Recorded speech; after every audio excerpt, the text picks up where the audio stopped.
नमस्कार, welcome to learning journey. आज हम करने जा रहे हैं डिटर्मिनेंट्स का लेक्चर नंबर 2। इसमें सबसे पहला टॉपिक जैसा आप देख रहे हो साइड में माइनर्स एंड कोफैक्टर्स है, और ये अपना ऑलरेडी इसका थोड़ा सा ग्रास्पिंग ले चुके हैं, बट आपको फिर भी मैं आपको बताती हूँ कि कैसे। और आज आप इसमें ना ट्रिक्स भी जानने वाले हो। जब CUT वगैरह में आएंगे टिक मार्क क्वेश्चन, तो आप फटाफट करने के लिए ट्रिक्स भी जानने वाले हो। So let's see. सबसे पहला टॉपिक है हमारे पास माइनर। आखिर माइनर क्या होता है? माइनर जानने के लिए एक मैट्रिक्स बनाते हैं और फिर हम माइनर देखते हैं। फॉर एग्जांपल आपके पास एक मैट्रिक्स है, डिटर्मिनेंट फॉर्म में लिख दूँ उसे, आपको अगर याद हो डिटर्मिनेंट कैसे बनता है तो 2 3 1 4 5 1 7 8 9। ठीक है। माइनर किसी भी पर्टिकुलर एलिमेंट का निकालते हैं। जैसे आप डिटर्मिनेंट निकाले थे फर्स्ट लेक्चर में, आपको याद होगा, तो माइनर भी आप किसी पर्टिकुलर एलिमेंट का निकालोगे। फॉर एग्जांपल मैं कहती हूँ एक एलिमेंट नंबर 7, एलिमेंट नंबर नहीं, जो एलिमेंट है 7 उसका माइनर पता करो। तो हमारा एलिमेंट 7 है कहाँ? ये रहा। अब मैं कह रही हूँ इसका माइनर पता करो, मतलब मैं इस चीज़ को कॉमन ले लूँ और फिर जो मेरे पास बच रहा है ना वो उसका माइनर हो जाएगा। मतलब कि इसका माइनर क्या हो जाएगा? इसका माइनर बस जो बच रहा है वो। और इसका डिटर्मिनेंट तो निकालना आता ही है। ठीक है। इसका डिटर्मिनेंट निकलेगा कैसे? इसको इससे मल्टीप्लाई कर दो, इसको इससे मल्टीप्लाई कर दो और माइनस कर दो दोनों के बीच में। तो 3 1 जा 3, 5 1 जा 5, दोनों के बीच में माइनस का साइन, यानी कि माइनस का 2। तो आपको इस तरीके से माइनर निकालने होते हैं। अब हर एक माइनर का अपना अपना एक नाम होता है। अब किस नंबर के एलिमेंट का माइनर निकाल रहे हो उसका वो नाम हो जाएगा। फॉर एग्जांपल अभी जो आपने निकाला है ना उसका नंबर देखो क्या हो जाएगा, 1 1 1 2 1 3, 2 1 2 2 2 3, 3 1 3 2 3 3, यानी कि M। इस माइनर को हम कैपिटल M से डिनोट करते हैं, कैपिटल M I J। तो जिस नंबर का होगा ना ये, उसको हम I J की जगह पुट कर देंगे। फॉर एग्जांपल ये जो आपने निकाला है वो है कैपिटल M 3 1। ठीक है। तो ये था हमारा माइनर। अब मैं M11 की बात करूँगी, M12 की बात करूँगी, उस पर डिपेंडिंग आप उस नंबर को, उस एलिमेंट को सिलेक्ट करके आप उसका माइनर आराम से निकाल लोगे। उसे कॉमन आउट करना है, फिर जो बच रहा है उसका डिटर्मिनेंट निकालना है। बस ये बेसिक थिंग थी हमारे माइनर के लिए। ठीक है, ओके यहाँ तक। तो अब यहाँ से हम एक एग्जांपल भी देख सकते हैं, ये वाला एग्जांपल नंबर 8। ज़रा ध्यान से देखें तो उसने जो हमें दे रखा है उसका एलिमेंट नंबर 6 का उसने पूछा है कि माइनर क्या होगा। एलिमेंट नंबर 6 ज़रा देखो कौन सा है। हम पहले अपने वो बना लेते हैं, 1 2 3 4 5 6। मेरे ख्याल से तो आप लोगों को अब तक आइडिया लग भी गया होगा कि क्या होगा इसका आंसर। एलिमेंट नंबर 6 को ज़रा हम सर्कल कर लेते हैं और उसको हम निकालेंगे। उसकी कॉमन थिंग्स आउट ले लेते हैं, ये कॉमन है, ये कॉमन है, जिसमें एलिमेंट नंबर 6 जा रहा है रो, और वो कॉलम हमने हटा दिया। अब जो बच रहा है ना वही हमारा, उसका डिटर्मिनेंट लेने से ही हमारा माइनर निकल आएगा। इसका माइनर क्या हो गया? 1 8 जा 8, 7 2 जा 14, माइनस कर दो माइनस का 6। ठीक है। कौन से नंबर पे है ज़रा 6? ये देखो, M1 1 1 2 1 3 2 1 2 2 2 3। तो ये हो गया हमारा M23। तो इस तरीके से हम निकाल लेते हैं हमारा माइनर। कोफैक्टर भी इजी है। आप, अच्छा ये तो आपको लग गया हुआ थोड़ा डिटर्मिनेंट से लेके ही है। अब कोफैक्टर भी ना आपका एक इजी सा ही कॉन्सेप्ट है, कोफैक्टर। ठीक है। इसे भी हम कैपिटल A से डिनोट करते हैं और यहाँ पे I J ले लेते हैं। ठीक है। इससे हम इसे डिनोट करते हैं। अब कैसे फाइंड आउट करते हैं उसके लिए आपको बस इतना याद रखना है कि जो भी इसका फॉर्मूला, कि जो भी आपका MIJ था उसी लेवल पे, मतलब जैसे आप A11 निकालो तो M11 देखो, और इसका जो MIJ मतलब जो माइनर है उसी के आगे -1 टाइम्स I प्लस J ले लो। और इसकी मैंने आपको लास्ट वीडियो में ट्रिक बताई थी, plus minus plus minus plus minus plus minus plus. तो यही वो चीज़ है जो आप अभी सीख रहे हो कोफैक्टर के रूप में। ठीक है। अब हम वो निकाल के भी देखते हैं। एक बढ़िया सा क्वेश्चन ले लेते हैं। ओके, क्वेश्चन है हमारा 1 -2 4 3। जितने भी माइनर्स है, जितने भी कोफैक्टर्स है, आपको सब निकालने हैं। अब क्योंकि सेकंड ऑर्डर है तो आपको कैसे, मैंने बोला कि मैं निकालूंगी M11 यानी कि फर्स्ट एलिमेंट को अगर मैं कॉमन ले लूँ तो मेरे पास क्या बच रहा है? Only on 3। तो M11 क्या हो गया मेरा? 3। ऐसे ही M12, M13 एंड M14 ये निकालेंगे। अब M12, जस्ट अ मिनट। ठीक है। अब M12 ये है, इसको साइड कर देंगे तो ये बचेगा। फिर 2 1 ये है तो इसको साइड कर दे। ओह अच्छा, तो मैंने ये काम कर रखा है, 2 1 2 2। ठीक है, 2 1 पे हमारा 4 है, इसको कॉमन आउट ले लेंगे तो -2 एंड लास्ट वाले कॉमन आउट ले लेंगे तो 1। अब A11 कैसे निकालना है, -1। अब देखो पावर कैसे बनाएंगे, इसकी जो वैल्यूज़ है 1 + 1 लगा देंगे और जो हमारा वो आया था M11 वो लिख देंगे।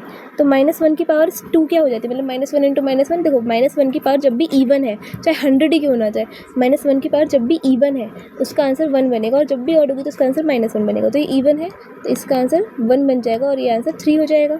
अगला वाला -1 की पावर 1 + 2 × 4, ठीक है। अब क्योंकि पावर ऑड बन गई, 1 + 2 3 हो गया, 3 ऑड पावर है तो ये माइनस का 4 बना देगा आंसर। सही कहा। अब ऐसे ही करेंगे, 2 और 1 3 बनेगा, ये ऑड है तो इसका आंसर जो भी था वो माइनस हो जाएगा, प्लस हो जाएगा। और यहाँ पे 2 2 4 है, ये हमारा क्या हो जाता है, वो इवन ही रहता है तो ये हमारा 1 ही रहेगा। तो ये हमारे माइनर्स एंड कोफैक्टर इस वे में निकल आएंगे एंड दैट वाज इट। इसका यूज़ हम डिटर्मिनेंट निकालने में भी करते हैं। आपने देखा हो तो डिटर्मिनेंट निकालना हो और आपको माइनर एंड कोफैक्टर का यूज़ करना हो तो सिंपल चीज़ याद रखना कि A11 एलिमेंट के साथ A11 मल्टीप्लाई करो, A12 एलिमेंट के साथ A12 मल्टीप्लाई करो, A13 एलिमेंट के साथ A13 एलिमेंट मतलब कोफैक्टर मल्टीप्लाई करो। जब आप इनको मल्टीप्लाई करोगी तो जो आंसर आएगा ना वो उसका डिटर्मिनेंट होगा। बट इसके अलावा जैसे A11 है बट A13 है, ऐसे करके अगर 3 एलिमेंट्स हैं तो आपका आंसर हमेशा ही 0 आने वाला है। ये सबसे पहली आज का रिमार्क है जो आपको याद रखना है कि A11 मतलब जो एलिमेंट नंबर है वही कोफैक्टर नंबर होना चाहिए और 3 पार्ट्स में बढ़ता है तभी हमारा डिटर्मिनेंट निकलेगा, अदरवाइज़ आंसर 0 ही आने वाला है। एक और ट्रिक, आज का दूसरा रिमार्क जो मैं आपको बताने वाली हूँ वो ये है कि आपको डिटर्मिनेंट निकालने को बोला हो और कोई सी भी 2 रो या कोई से भी 2 कॉलम एक जैसे दिख रहे हो, जैसे 1 2 3 ये भी है, 1 2 3 ये भी है और बाकी 3 4 5 है, तो आपको कुछ भी नहीं सोचना, अपना टाइम बचाना है और आंसर 0 लिख देना है। मैं इसको आपको दिखा भी देती हूँ कि कैसे। चलो इसका हम डिटर्मिनेंट निकालते हैं। डिटर्मिनेंट निकालने के लिए अगर आपको याद हो तो हम क्या करते थे, जैसे मैं 1 को ले लूँ बाहर तो अंदर क्या हो जाएगा, कॉमन ले लिया ये और ये गया 2 3 4 5, फिर क्या लेंगे माइनस में 2 को कॉमन ले लिया, ये वर्क ही नहीं करता कई बारी, ठीक है। तो इस चीज़ को कॉमन ले लिया, इसका गया, आंसर क्या बचा 1 3 3 5, फिर प्लस का 3 आ गया और हमारा आंसर क्या बचा,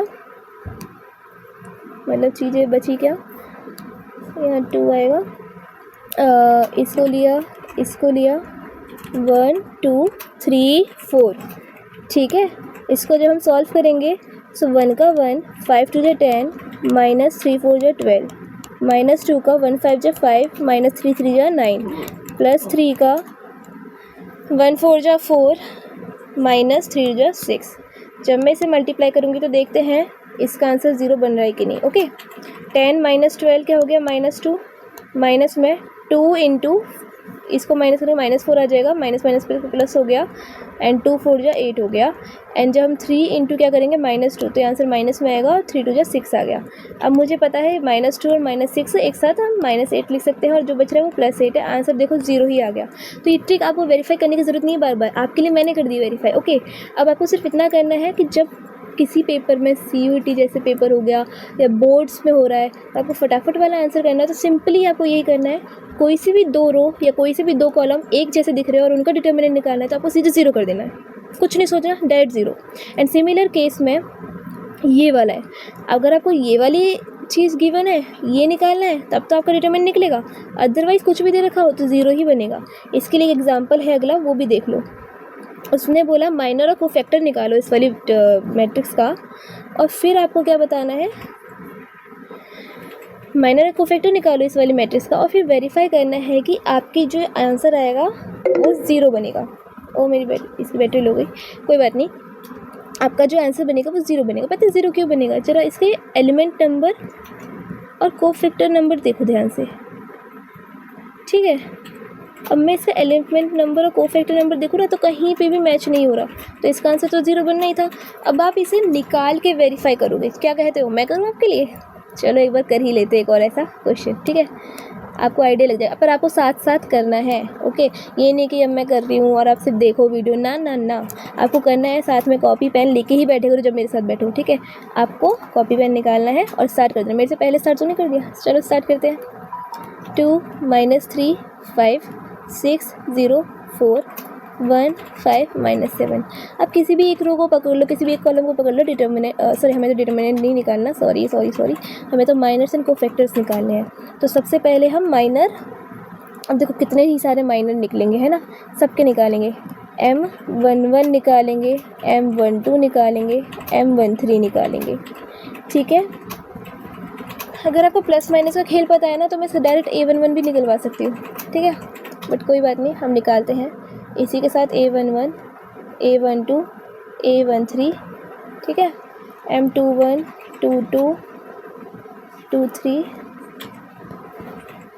31, 32, 33, ठीक है। सिमिलरली यहाँ पे भी आएगा। सबसे पहले पता है ये बना ले करो, आप चीज़ें भूलोगे नहीं जब तक आपके पास चीज़ें सामने होंगी, ठीक है। ये बन गई हमारी चीज़ें। अब बस हमें फिल आउट करना है, हमें माइनस एंड कोफैक्टर्स ही तो निकालना है। फिर हम इसमें से चीज़ें निकाल के हम वेरीफाई कर सकते हैं 0 आ जाएगा कि नहीं। अब सबसे पहले M11 का निकालना है, तो M11 के लिए मतलब कि ये वाला एलिमेंट सिलेक्ट हो गया। अब इससे जो कॉमन आ रहा है उसको साइड कर दिया। अब जो मैट्रिक्स बच रही है वो हम लिख देंगे। क्या बच रही है? 0 4 5 -7। इसको जब सॉल्व करेंगे तो आ जाएगा हमारा -20, ओके है ना। अब ऐसे ही करके हम सारी चीज़ें निकालेंगे। तो इसके अगले वाली जो M12 है उसका क्या बच जाएगा? 6 4 1 -7। इसी प्रैक्टिस करी होगी ना आपने, जैसे मैंने कहा था कि वो 2 एक्सरसाइज सॉल्व करना और उसके बाद बैठे हो यहाँ पे करने। तो अब ये चीज़ें आंखों से देख के फटाफट बता रहे होंगे, है ना। देखो फ़र्क दिख जाएगा आपको खुद से। -46 आ गया। अब ऐसे 6 0 1 5 करा तो इसका भी हमारा 30 आ जाएगा। कैसे आ जाएगा आपको क्लियर आइडिया लग रहा होगा। 6 5 जो 30, 0 1 जो 0, तो 30 में से 0 ही गया तो 30 बचा, है ना। इसी तरीके से निकालेंगे। M21 निकालेंगे तो ये वाले एलिमेंट पे आ गए हम लोग। इसका कॉमन आउट लिया, सो -3 5 5 -7 बचा। इसको सॉल्व करेंगे तो ये बन गया 21 -25 आ गया -4। सिमिलरली ऐसे ही अगले कर, देखो बुक आपके साइड में ही है तो मैं इसको डायरेक्ट आंसर लिखने वाली। M22 का क्या हो गया? -19 13 -12 -22 18, ठीक है। ये निकल आएगा ऐसे। और आपको मैंने क्या बताया था, इसमें तो बहुत सिंपल है, या फिर तो आप ऐसे ही याद कर लो, plus minus plus minus plus minus plus minus plus, है ऐसे करके देख लेंगे। तो पहला एलिमेंट तो प्लस ही होगा, मतलब जो दे रखा है वही आ जाएगा। दूसरे एलिमेंट में माइनस के साइन से बदलाव आ जाएगा। तीसरे एलिमेंट में जैसा है वैसे ही रहेंगी चीज़ें। चौथा एलिमेंट में माइनस से बदलाव आ जाएगा। ऐसे ही अगला जैसा है वैसे ही रहेगा, अगले में बदलाव, अगला जैसा है वैसे ही रहेगा, उसके अगले में बदलाव, और अगला जैसा है वैसे ही रहेगा। ये चीज़ें निकल आई। इसके बाद बस हमें छोटी सी चीज़ वेरीफाई करनी है कि A11 को A31 से मल्टीप्लाई करें, A12 को A32 से मल्टीप्लाई करें एंड A13 को A3 से मल्टीप्लाई करें तो 0 आना चाहिए। चलो ट्राई करते हैं। A11 क्या है? 2 को किससे करना है? A31 31 स्पॉट करो, मिल गया। माइनस का 12, ऐसे प्लस करते हैं। A12 यानी कि माइनस का 3, इसको करना है A32 से यानी कि 22, ऐसे A13 5, और इसको मल्टीप्लाई करना है A33 से यानी कि 18। अब जब मैं इसे मल्टीप्लाई करूँगी तो देखो ये आ गया माइनस का 24, ये आ गया माइनस का 66, और 5 18 जो होता है 90। जब मैं इसे सॉल्व करूँगी तो देखो माइनस माइनस चीज़ें प्लस हो जाएंगी, ओके ठीक है। तो इसका आंसर क्या बन जाएगा हमारा? माइनस का 90, और ये हो गया प्लस का 90, आंसर आ गया 0। तो इस तरीके से हम माइनस कोफैक्टर्स निकाल के डिटर्मिनेंट भी निकालते हैं, और चीज़ों में थोड़ा फास्ट करने की, मतलब हमें और आगे चीज़ें पता भी चलती हैं। 1 मिनट, ठीक है। अब आते हैं नेक्स्ट कॉन्सेप्ट पे। यहाँ से आप 4.3 एक्सरसाइज निपटा लोगे तो 5 क्वेश्चन है, साइड में दिख रहा होगा 5 ही क्वेश्चन है, आपको फटाफट निपटा लेना है ना। साथ साथ यहीं पे वीडियो पॉज करके यहीं पे रुक जाओ और अपनी एक्सरसाइज निपटाओ। तब तक हम बढ़ते हैं एडजॉइंट की तरफ। कौन सा टॉपिक है हमारा? एडजॉइंट, जो कि काफ़ी इंपॉर्टेंट है और इस पे बेस्ड क्वेश्चन बन जाते हैं बहुत सारे, ठीक है। तो एडजॉइंट होता क्या है और inverse, just a minute, adjoint क्या होता है और इन्वर्स कैसे निकालते हैं, ये दोनों एक बार में हम सीख लेंगे। एडजॉइंट निकालने के लिए सबसे पहले आपको क्या याद रखना है, आपको जैसे यहाँ दिख रहा होगा, पता है कि ये जो होती है हमारी कॉम्पैक्ट फॉर्म होती है किसी भी 3 ऑर्डर वाली मैट्रिक्स की, है ना। जब हम एडजॉइंट की बात करते हैं ना, तो एडजॉइंट 2 ऑर्डर के लिए भी एक ट्रिक होती है और 3 ऑर्डर तो आपको पूरा का पूरा ही निकालना होता है। जो एडजॉइंट होता है, मानो किसी ए मैट्रिक्स का एडजॉइंट है, वो कोफैक्टर मैट्रिक्स का ना ट्रांसपोज होता है। जबकि कोफैक्टर मैट्रिक्स है, मतलब सारे कोफैक्टर से भरी हुई मैट्रिक्स है, उसका जो आप ट्रांसपोज करते हो वही आपका एडजॉइंट होता है, ठीक है। सिंपल भाषा में तो यही है, बाकी फॉर्मूला वाइज ये रहा। सिंपल भाषा है, कोफैक्टर मैट्रिक्स बनेगी और उसका ट्रांसपोज करोगे वो एडजॉइंट बन जाता है। बट अगर सेकंड ऑर्डर की बात करोगे तो उसके लिए ट्रिक है, ये तो बाकी सारे ऑर्डर्स के लिए है ना। और सेकंड ऑर्डर के लिए ट्रिक है। ट्रिक क्या होती है, मानो कि जो भी आपका ए मैट्रिक्स है, ठीक है, जो भी आपकी ए मैट्रिक्स है, जस्ट अ मिनट, मानो ये है ना 2 3 1 4 वाली, वो वाली ले लेते हैं। कुछ नहीं करना, अगर आपको इसका एडजॉइंट ऑफ ए निकालना है तो इतना कुछ नहीं सोचना, डायरेक्ट एक चेंज करना है। पहली चीज़ क्या करोगे, इन दोनों को, मैं एक कलर चेंज कर लूँ, इन दोनों का जगह चेंज कर दोगे तो मतलब हमारी चीज़ क्या बन जाएगी, ये बन गया 4, ये बन गया 2, सिंपल। और इन दोनों का साइन चेंज कर दोगे, मतलब ये 3 है तो ये -3 हो जाएगा, 1 है तो ये -1 हो जाएगा। और अब इसका डिटर्मिनेंट निकाल, मतलब यही जो चीज़ है, ये जो चीज़ आ गई, यही आपका वो है एडजॉइंट ऑफ ए, ठीक है, ये बन गया एडजॉइंट ऑफ ए। एक और केस देख लेते हैं, मैं आपको एक बोल देती हूँ, ए है 1 4 2 1 है, ठीक है। मैंने क्या बोला, कैसे निकलेगी इसका आंसर, इन दोनों की जगह चेंज कर दो तो वो तो वही रहेगा 1 1, क्योंकि नंबर सेम है, और इन दोनों का साइन चेंज कर दो तो ये बन गया -4 -2। लो ए, ये जब 2 मैट्रिक्स सेकंड ऑर्डर मैट्रिक्स की बात होती है तब तो फटाफट निकल आ जाएगा। तो थर्ड वाली होती है ना, तो आपको कोफैक्टर्स निकालने होते हैं, उसके बाद उसको ट्रांसपोज करना होता है, वो आपकी एडजॉइंट ए हो जाती है, ठीक है। अब जब आप इन्वर्स की बात करते हो, इन्वर्स के लिए आपको पहले 2 चीज़ें समझनी है, उन 2 बात के बाद आपको इन्वर्स समझाती हूँ। तो हमारा नेक्स्ट टॉपिक आ गया इन्वर्स। बट इन्वर्स को समझने से पहले आपको 2 पॉइंट्स याद रखने हैं, एक सिंगुलर मैट्रिक्स क्या होती है और एक नॉन सिंगुलर क्या होता है, ठीक है। क्योंकि इन्वर्स सिर्फ उसी का निकलता है जो होते हैं हमारे नॉन सिंगुलर। तो सिंगुलर क्या होता है, सिंगुलर वो होते हैं मैट्रिसेस जिसका डिटर्मिनेंट 0 होता है, और नॉन सिंगुलर जिसका डिटर्मिनेंट 0 नहीं होता। तो जिसका डिटर्मिनेंट 0 नहीं होता ना, उसी का इन्वर्स भी निकलता है। तो आपको सबसे पहले चेक करनी है कंडीशन कि सिंगुलर मैट्रिक्स है कि नॉन सिंगुलर मैट्रिक्स है। अब आते हैं हमारा इन्वर्स के ऊपर। इतना आइडिया ना, इतनी सी बात होती है, देखो ज़्यादा फैला के बात नहीं करनी, इतनी सी बात है। इन्वर्स पे आते हैं। इन्वर्स क्या होता है, इन्वर्स निकालना है ना, तो मानो ए मैट्रिक्स का इन्वर्स निकालना है तो उसको हम इस तरीके से डिनोट कर देंगे, और इसको निकालना है तो 1/डिटर्मिनेंट of A into adjoint of A. Simple ये फॉर्मूला लगाने से हमारा इन्वर्स आ जाएगा। इसको बना दो क्लाउडी, ये चीज़ याद रखनी है, बहुत ही इंपॉर्टेंट फॉर्मूला है, बहुत जगह यूज़ आएगा। सिर्फ ये डायरेक्ट पूछने में नहीं, बहुत जगह वर्ड प्रॉब्लम से भी यूज़ में आता है, और बहुत ही 3 से 5 नंबर वाले क्वेश्चन में भी बहुत ज़्यादा यूज़ आता है। ओके है, बस यहीं तक था।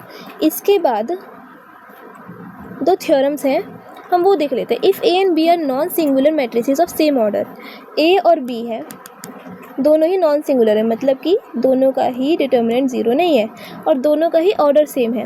तो ए बी और बी ए, जो हम इनका मतलब मल्टीप्लिकेशन कर देंगे ना, ए बी कर दें चाहे बी ए कर दें, देखो बराबर नहीं होंगे, बट ये दोनों ही नॉन सिंगुलर ज़रूर होंगे और ऑर्डर भी सेम ही होगा, ठीक है। नॉन सिंगुलर होंगे, ऑर्डर सेम होगा। ये सिंपल छोटी छोटी बातें जो है, छोटी छोटी रिमार्क्स जो है, उसको कैरी ऑन करो, उसको समझो, उसको मतलब पॉइंट बना के रखो अपने साइड, कॉपी के साइड में एक लाइन बनाए करो, उसमें पॉइंट लिखे करो कि ये जो पॉइंट है वो भूलना नहीं है, साथ साथ चलते जाना है। इसके छोटा पॉइंट है बट स्टिल मेमोरेबल है। नेक्स्ट क्या आता है, determinant of the product of matrices equal to the product of the respective determinant. For मतलब वो क्या कह रहा है कि अगर मैं किसी प्रोडक्ट का डिटर्मिनेंट निकालूंगी तो वो इस इंडिविजुअल मल्टीप्लिकेशन के बराबर ही होगा। तो ये जो बात है ना, ये याद भी रखनी है। क्यों याद रखनी, टिक मार्क में किसी छोटी सी चीज़ में भी आ जाता है और हम छोटी बात समझ कर वैसे इग्नोर मार रहे हैं, यही गलत हो जाएगा, है ना। आपको पता है ए इन्वर्स जो है वो 1 / determinant of A into adjoint of A है, ठीक है। अब मैं ए इन्वर्स को 1 / ए भी लिख सकती हूँ और ये काम भी आराम से कर सकती हूँ। तो और मैं क्या कर सकती हूँ, अगर मैं इस ए को उधर भेज दूँ जो डिवाइड में है और इस डिटर्मिनेंट को उधर भेज दूँ जो डिवाइड में है, तो ये चीज़ ऐसे बन सकती है। हाँ ठीक है, बस यही कह रही थी।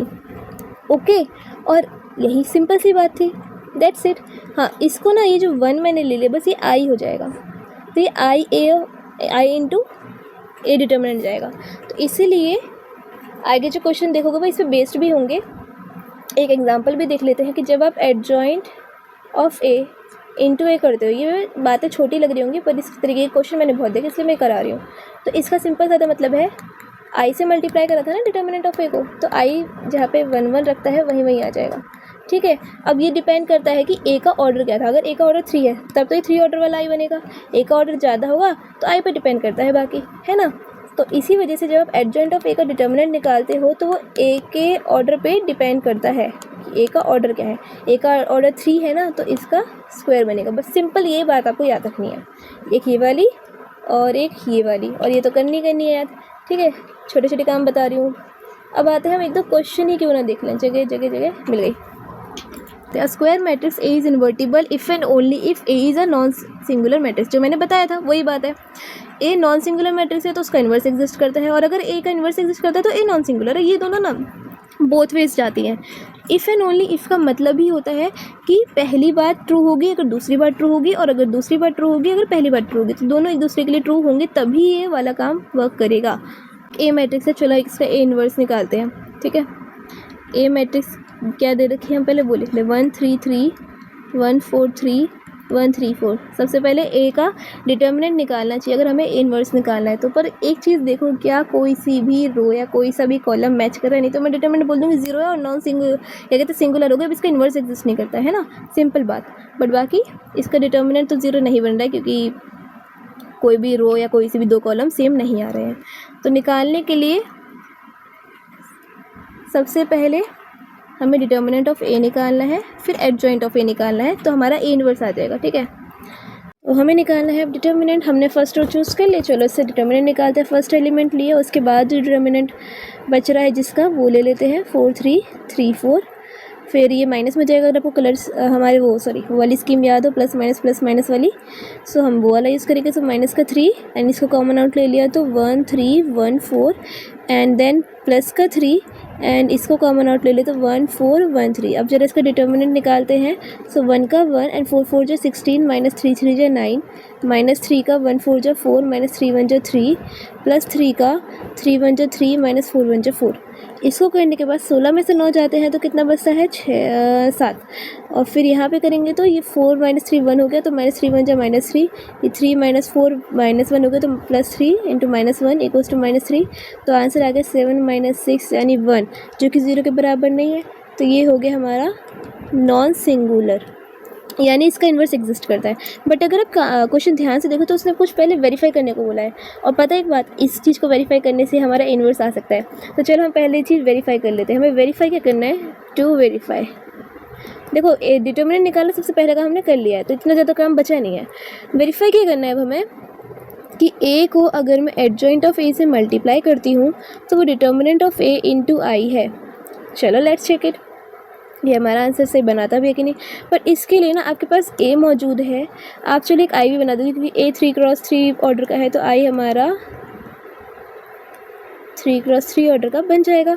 अब ए भी है मेरे पास, आई भी है मेरे पास, मैंने डिटर्मिनेंट भी निकाल लिया तो ये भी है मेरे पास। क्या नहीं है मेरे पास, एडजॉइंट ऑफ ए नहीं है। So let's find adjoint of A. Adjoint of A निकालने के लिए मेरे पास कोफैक्टर मैट्रिक्स होनी चाहिए। कोफैक्टर मैट्रिक्स यानी कि हर एक एलिमेंट नंबर का मुझे कोफैक्टर निकालना है। तो सबसे पहले हम निकालते हैं A11। A11 निकालना है तो क्या होता है, -1 की पावर 1 + 1 इंटू द, अब इस वाले एलिमेंट का माइनर क्या होगा, 4 × 4 3 इंटू 3 माइनस कर देंगे तो 16 माइनस 1 यानी कि 7। तो 7 और -1 की पावर इवन हो गई ना, तो इसका आंसर से 7 आ जाएगा। ऐसे करते करते आप सब निकालेंगे A12 A13 A14। अब देखो मेरे पास तो सामने सामने आंसर, तो मैं डायरेक्ट निकालूंगी। मेरे को पता है मैंने आपको आइडिया दे दिया है और आपको आइडिया बहुत अच्छा वाला लग गया होगा कि आपको एडजॉइंट ऑफ ए कैसे निकालना है। अभी जो A11 A12 आया ना, उसे बस उस एडजॉइंट वाली जगह पे प्लेस कर देना इन एज अ ट्रांसपोज, ठीक है। सो हमारा एडजॉइंट ऑफ ए क्या बन जाएगा, देखो नॉर्मली जो आपका यहाँ पर है ना, मतलब इस तरीके से बनेगा 7 -3 -3 -1 1 0 -1 0 1, ठीक है। इसका मुझे ट्रांसपोज लेना, चाहे तो मैं टी लिख दूँ, चाहे तो मैं इसे हटा के डैश बना दूँ, मतलब मुझे इसका ट्रांसपोज लेना। तो adjoint of A cofactor matrix बनानी, उसका ट्रांसपोज है। इसका ट्रांसपोज लेंगे तो क्या बन जाएगा 7 -3 -3 -1 1 0 एंड -1 0 1। ये कोफैक्टर मैट्रिक्स का आइडिया लग गया कैसे लेंगे, हर एक एलिमेंट का कोफैक्टर निकालेंगे और उसे उस नॉर्मल प्लेस पे पुट करेंगे। जैसे यहाँ 1 1 होता था, 1 1 1 2 1 3 ऐसे पुट करेंगे। फिर जब हम उसका ट्रांसपोज ले लेंगे तो वो हो जाएगा हमारा एडजॉइंट ऑफ ए। अब लेट्स चेक इट कि क्या हमारा ए इंटू एडजॉइंट ए क्या मतलब आता क्या है। सो इस एडजॉइंट ऑफ ए को ए से मल्टीप्लाई करेंगे। ए हमारा क्या है 1 3 3, जरा मैं इतना उतार लूँ ना, फिर मैं थोड़ा साइड करूँ, ठीक है। और एडजॉइंट ऑफ ए हमारा क्या आ गया 7 -3 -3 -1 1 0 0 1। देखो वीडियो को पॉज करके खुद से निकाले करो चीज़ें, ऐसे नहीं कि चलती जा रही है और आपने अपने सोच रहे थे करने की पर फिर रहन दिया नहीं। आप प्रॉपर सॉल्व करो एंड फिर आगे बढ़ो, ठीक है। अब इसको जब हम मल्टीप्लाई करेंगे तो मैंने आपको मल्टीप्लिकेशन कैसे बताया था, रो इनटू कॉलम, ठीक है। स्टार्ट करते हैं हमारा मल्टीप्लिकेशन। तो पहले तो ये देखो, ये 3 क्रॉस 3 है, ये 3 क्रॉस 3 है, तो इसके आगे का लिया, इसके पीछे का लिया। अब जो हमारी मैट्रिक्स बनने वाली है इन दोनों को मल्टीप्लाई करने का, तो वो भी 3 क्रॉस 3 ऑर्डर की बनेगी। तो हम उतना सोच के चलेंगे, ठीक है। अब 7 1 7, 3 -1 -3, 3 -1 -3, पहली चीज़ ये हो गई। ऐसी करते करेंगे तो -3 1 -3 एंड +3 1 3 प्लस 0 इंटू 3 0, फिर आएगा -3 एंड +0 एंड +3। मल्टीप्लिकेशन हमने मैट्रिक्स में सीखी थी, बस हम वही नॉर्मल मल्टीप्लिकेशन यूज़ कर रहे हैं, रो इनटू कॉलम। हर एक रो के हर, जैसे फर्स्ट एलिमेंट को फर्स्ट एलिमेंट से ही करना है, सेकंड एलिमेंट को सेकंड एलिमेंट से करना है, थर्ड एलिमेंट को थर्ड एलिमेंट से करना है। प्लस माइनस डिपेंड्स ऑन कि दोनों के पास क्या है। जैसे प्लस होता है नॉर्मली, जैसे 1 हो यहाँ पे 3 हो तो दोनों तरफ मल्टीप्लाई करेंगे और अगली चीज़ प्लस करेंगे नॉर्मली प्लस, बट अगर माइनस का साइन आ जाता है बीच में तो देखो इस वजह से यहाँ पे चीज़ें बदल जाती है, माइनस आ जाता है, ठीक है। अब इसे हम पूरा का पूरा सॉल्व करते हैं और उसके बाद देखो हमारा आंसर क्या बनता है 1 0 0 0 1 0 0 0 1, ठीक है। अब इसने बोला था कहाँ कि हमें ये वेरीफाई करना है। अब इसका आंसर तो बिल्कुल ऐसा आया, तो क्या डिटर्मिनेंट ऑफ ए इंटू आई भी यही आ रहा है। तो डिटर्मिनेंट ऑफ ए हमारा 1 आया था और आई से मल्टीप्लाई करेंगे तो देखो ये तो आई है, आई को ये भी आई ला रहा है मतलब, और ये भी आई ला रहा है, तो दिस इज़ वेरीफाइड। इसके बाद वो कहता था ए इन्वर्स निकालो। ए इन्वर्स कुछ नहीं होता, वो क्या होता था, अगर मैं क्या कर दूँ सिंपल सा काम, थोड़ा हम आगे बढ़ते हैं, फॉर्मूला याद करूँ तो ये होता था, सही बात। अब डिटर्मिनेंट ऑफ ए तो 1 निकला है, तो this is nothing but adjoint of A के बराबर ही आ जाएगा, जो क्या था हमारा 7 -3 -3 -1, ओ ये जाता भी नहीं कई बारी, ठीक है, 1 0 -1 0 1। तो बस इस तरीके से हम वेरिफिकेशन कर सकते हैं एंड इन्वर्सेस निकाल सकते हैं। अब एक अगला क्वेश्चन करते हैं, ठीक है। अगला क्वेश्चन, ठीक है।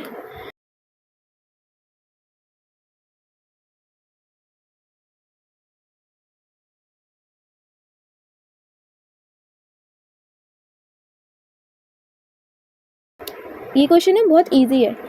इजी क्यों है, क्योंकि सेकंड ऑर्डर तक का है, आपको खुद इजी लगेगा जब आप करने बैठोगे। तो इसमें हमें वेरीफाई क्या करना है, टू वेरीफाई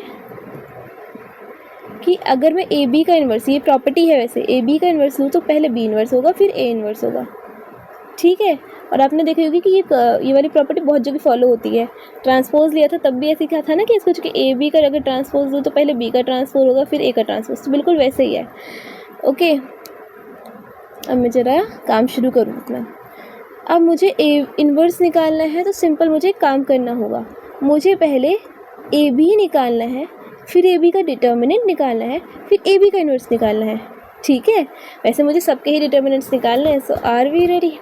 ओके, सबसे पहले मैं ए का डिटर्मिनेंट निकाल लेती हूँ। तो 2 इंटू -4 -8 और 3 1 जा 3, माइनस का 3 होगा क्योंकि बीच में माइनस ही करते हैं।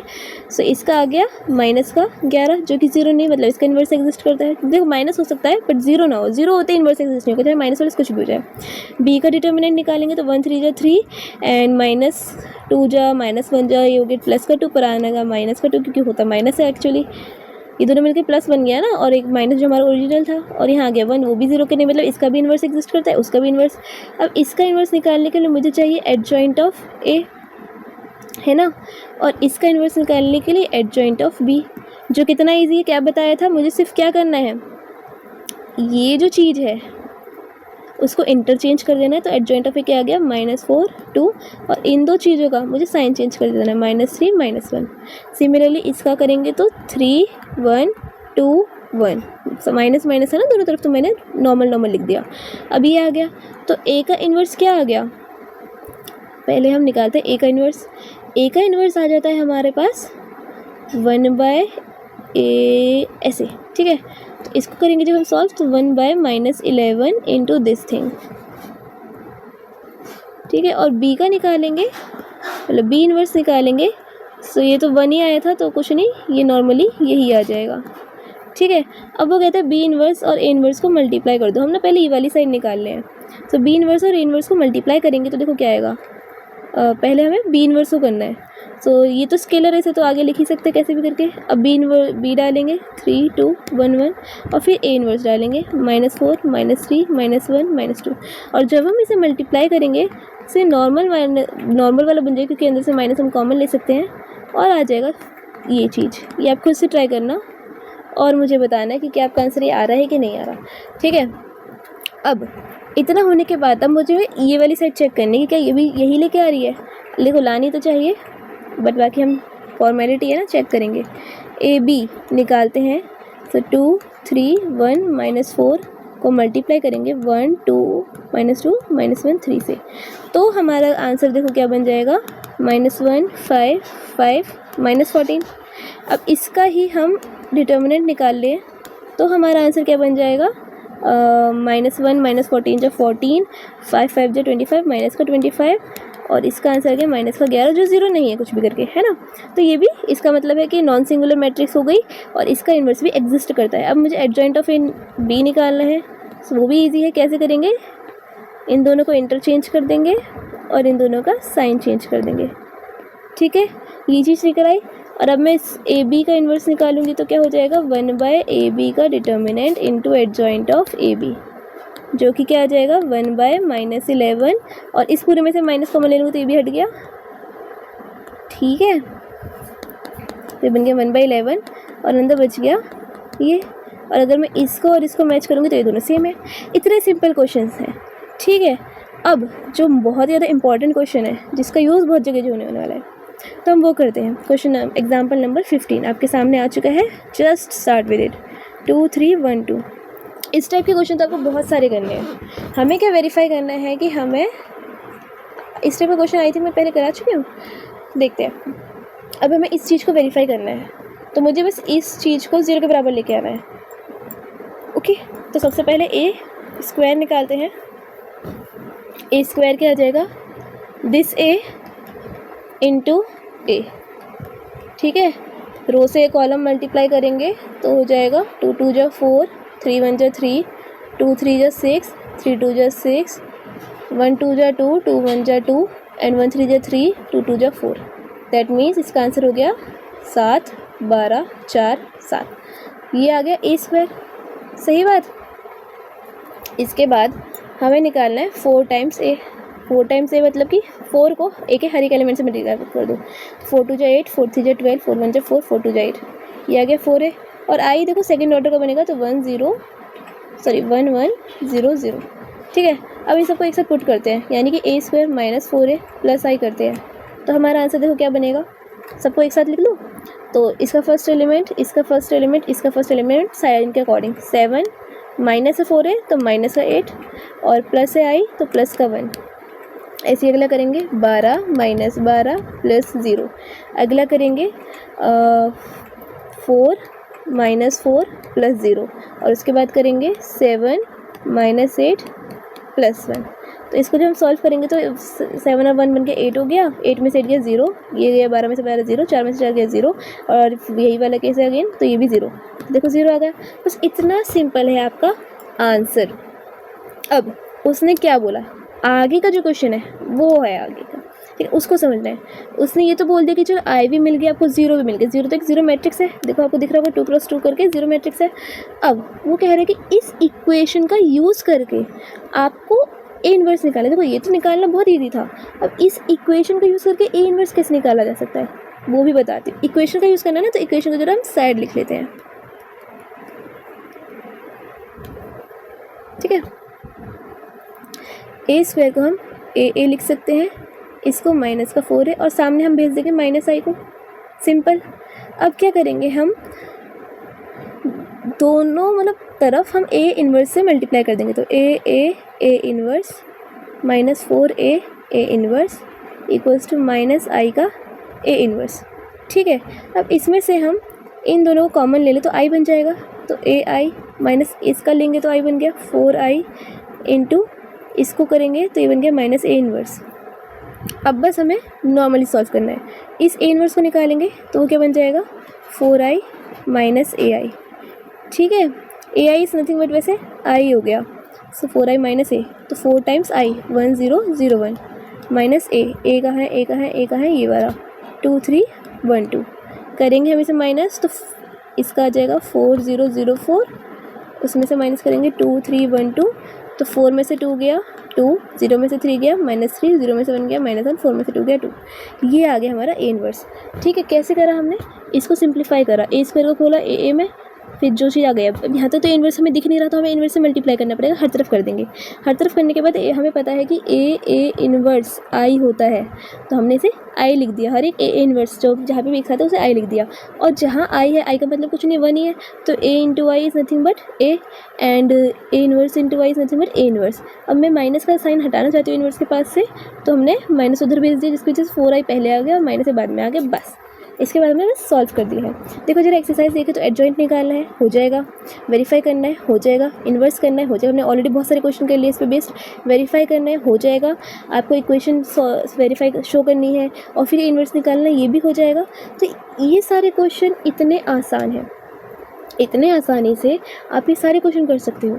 इसके टिक मार्क्स ज़रूर करना, वो बहुत इंपॉर्टेंट है। और आज के लिए बस इतना ही। Thank you, bye bye.